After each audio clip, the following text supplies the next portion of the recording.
Okay, hello guys. This is the next series of the lecture for our application of enzymes in the food ingredient industry. Okay, this is prepared by Professor Hasana. I'm just giving you the summary of this lecture notes. Okay, we try to make it in 15 minutes. So as what we learned previously, the application of enzyme requires raw material and then enzymes, and then what we get is modified food. For example, if we use milk, we add rennet, which is enzyme, we will get the cheese. Okay, so in this lecture notes, we will learn about the food ingredients, which will consist of these 1, 2, 3, 4, 5, 6 different food ingredients. The first one is enzyme modified starches, means that we will use amylase to modify the starch to get the product that we want, usually in the form of sweetener for baking and also industrial food ingredients, for example soft drinks. Okay, the definition is we use amylotic enzymes to depolymerize or degrade the starch into such shorter chain products, for example fructose, glucose, maltose, and so on. Okay, or we can also produce oligosaccharide, which is useful for the gut bacteria. Okay? So there are many different industrial important ones, such as alpha amylase, beta amylase. We learned this one in the previous lecture, I think before the PKP or MCO starts, which is this one. You can always refer back to this lecture notes. This is more specific. Okay, we also have pulanase, maltodextrin, and so on. So this is the figure, the same as the figure here. Okay, so for example, the alpha amylase, they can react on any side of the starch chain, but beta amylase is probably more specific, as you can see here. Beta amylase, they can react on the two carbons from the reducing end. The reducing end is this green structure. We also have pulanase, which can react on the branching area 1,6 glucosidase chain. Okay, 1,6. If the branch is 1,6, the non-branch is 1,4. So pulanase can produce glucose, maltose, and so on. Also can produce oligosaccharide. Okay, I'm not very sure what means by the name of the process, but I think usually if we involve starch, we will add water. So the process is hydrolysis. So this should be about the same. You can probably research about this one and tell me if you get a different outcome.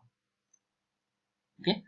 So the reaction catalyzed by the amylotic enzymes, there are several steps. I don't think you need to remember this one.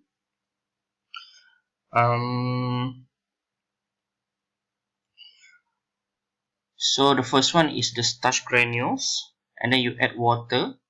So I think this process is hydrolysis for the first one, and then we put the heat for the second process we call as gelatinization.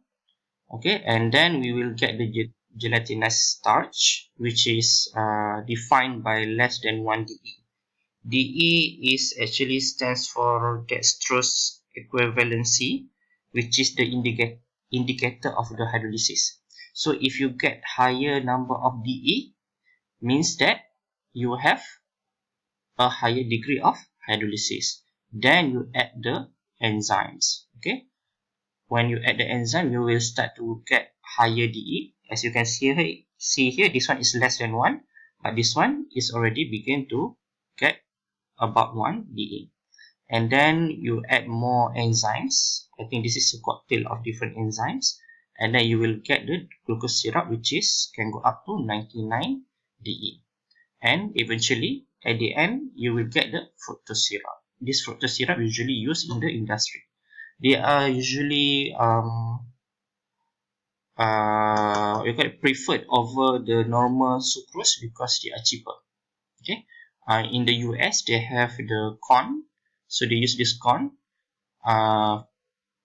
They process it into the starch, and lots of corn is in US they have some kind of subsidized corn. So then you will get cheaper high fructose syrup compared to the normal sugarcane sucrose.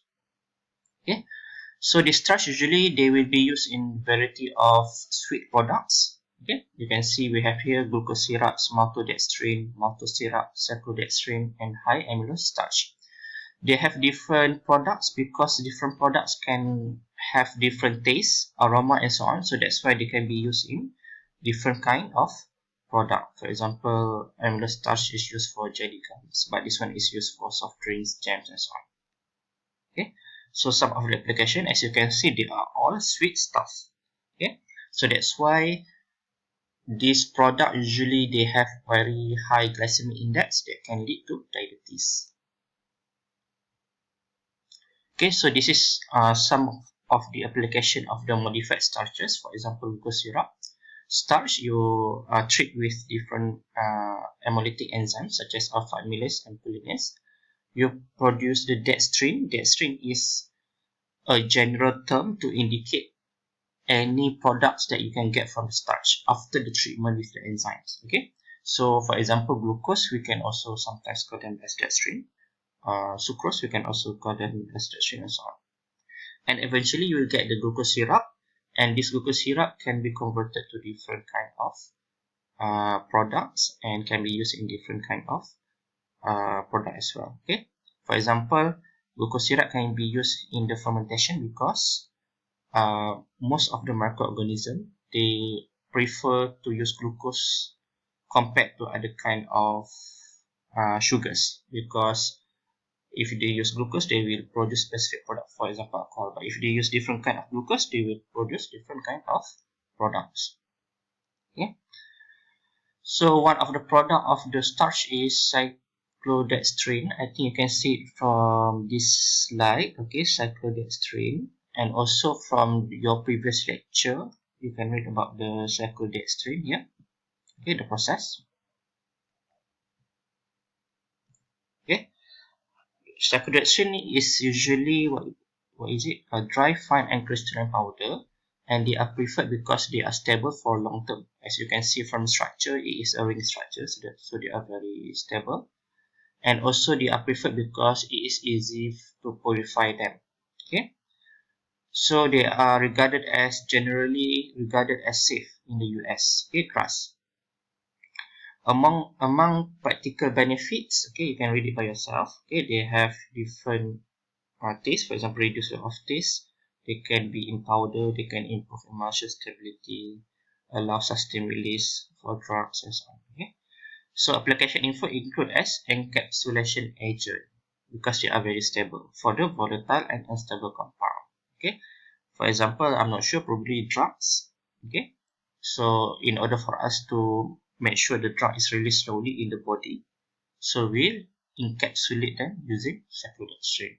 Okay, so the second one, the food ingredient, the first one is the enzyme modified starches. The second one is the invert sugar. Okay, try to search invert sugar in the Google and read from Wikipedia. Okay, usually they have a very good explanation about it. Okay, invert sugar, usually food manufacturers, especially in the industry, for example soft drink, they prefer to use sugar in liquid form. So invert sugar is the liquid form of the sugar. Of course, they have different structure as well. The easiest way of producing invert sugar is adding water to the normal sucrose table sugar, and then you heat it and you will get invert sugar. But there are more specific processes that we will take a look afterwards. Okay, they are being used in confectionery, beverage, and baking industry. For example, to produce soft-scented and fondant chocolate and candies, because they are in the liquid form, and also they are quite stable. So like I said to you, different sugar will have different characteristics. Okay, one commercially available liquid sugar is invert sugar, as it does not, I think this one is crystallized, so they are in the liquid form.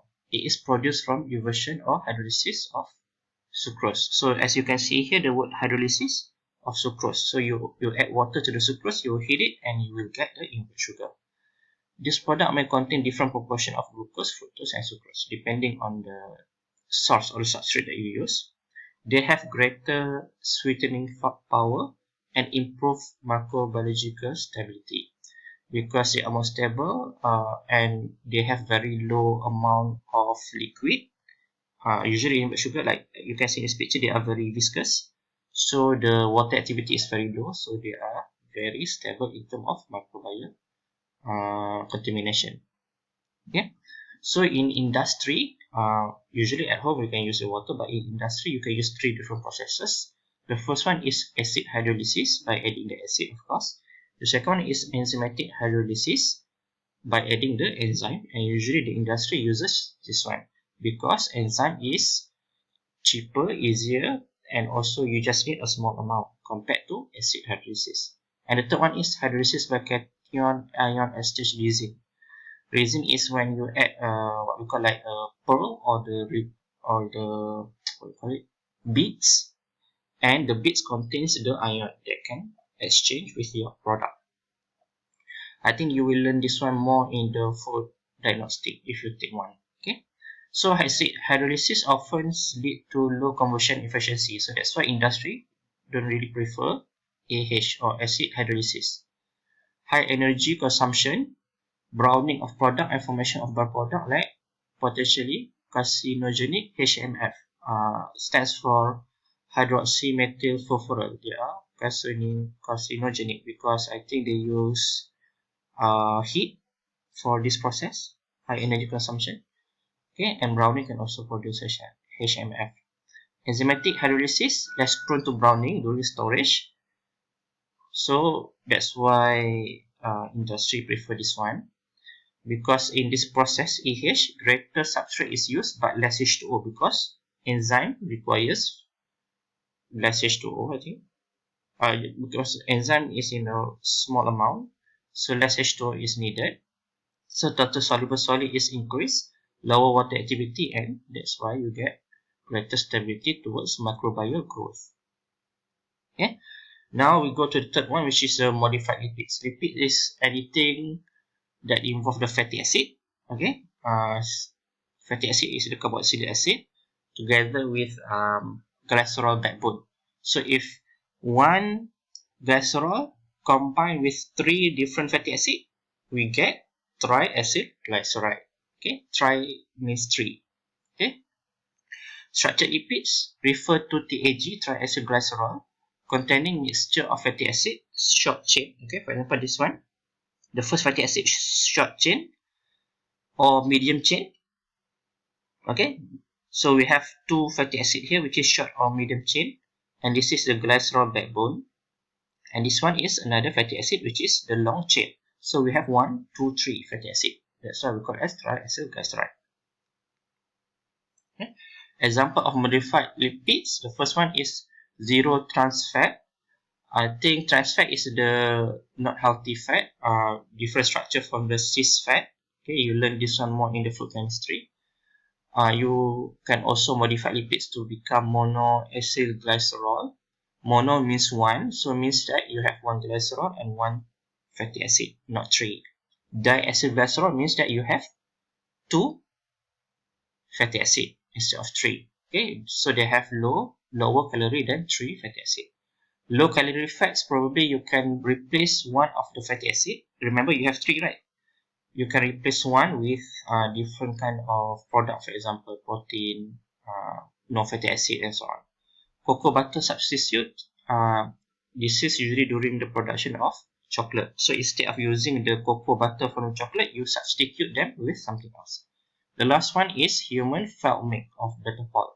Human fat milk substitute, I don't know, because mother probably know this one. Some mothers, they cannot breastfeed their children, so they need to use different kind of milk. You cannot simply use the normal milk, because normal milk cannot be metabolized by your children. The structure is bigger, the fat. But Betapol, they are being formalized to mimic the human milk fat substitute. Okay, I will meet you in another lecture because the 50 minutes is up. Okay, thank you.